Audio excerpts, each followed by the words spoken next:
Hey guys, Chef Lorious here. Today we're making gumbo. Now I love gumbo. Gumbo's a classic comfort food, but I'm gonna tell you now, I don't put okra in my gumbo. So please don't let that be a deal breaker. If you like okra, put okra in it. That's the beauty of comfort food. You make it taste like you want it to taste. All right guys, let's get into it. Let's make some gumbo.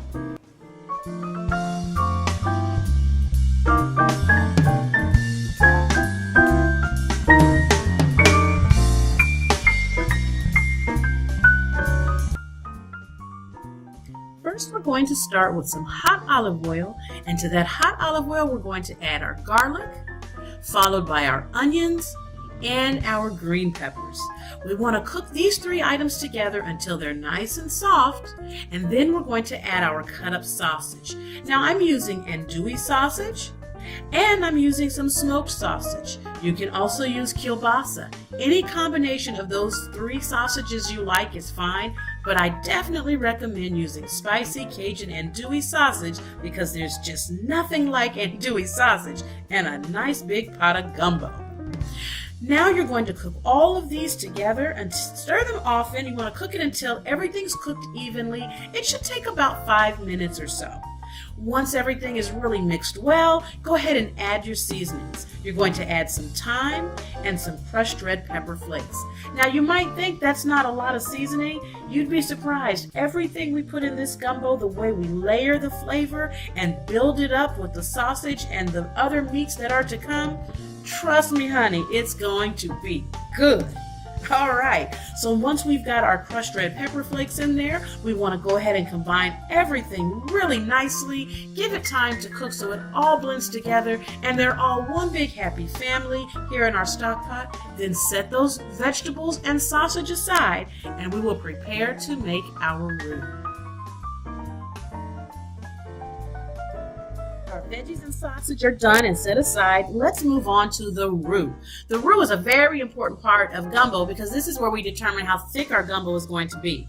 To make a roux, you combine equal parts of oil and flour. I'm using vegetable oil today because I want a very neutral oil that's not going to overpower the flavor and the sausage and all of the other goodness that's going to keep coming to this pot of Cajun wonderfulness that we're making today. So you're going to take equal parts. I'm using 1 cup of flour and 1 cup of oil. I'm going to put them into my stock pan and whisk them together until they're well combined.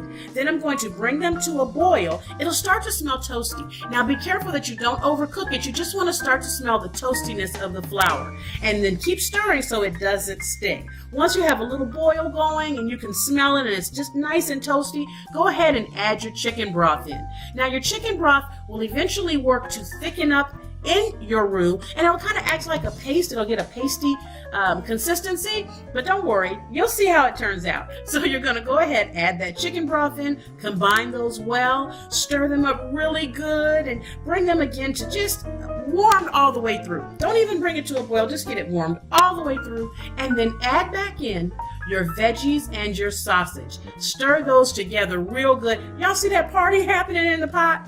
I know you can already tell how good this is going to taste. All right, now you're going to bring this almost to a boil, almost, and then you're going to add a whole can of crushed tomatoes. You can crush your own tomatoes or you can buy a can, but add some crushed tomatoes. Combine all of these well, bring them to a boil, cook it uncovered for a half hour to an hour on medium or medium-low heat. You want it to simmer and you want all those flavors to come together. Woo! This is going to be good.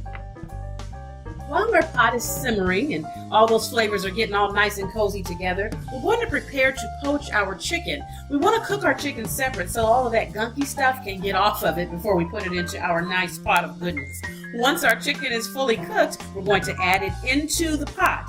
And then we're going to add some corn. You can use fresh corn or frozen corn. Add it in, gently stir all of that together in our big pot of goodness and let it continue to simmer while we prepare to add the seafood. While the chicken and corn are getting cozy in the party, we're going to go ahead and poach some shrimp just like we did the chicken. Make sure your shrimp is big. I mean, big shrimp is what gumbo needs. Don't nobody want little shrimp in gumbo. Little shrimp is cute on salads, but gumbo needs big shrimp. I recommend making sure the tails are removed because you want to just pick it up and eat it. But honey, however you put the shrimp in there, just put the shrimp in. Make sure it's deveined and make sure it's peeled.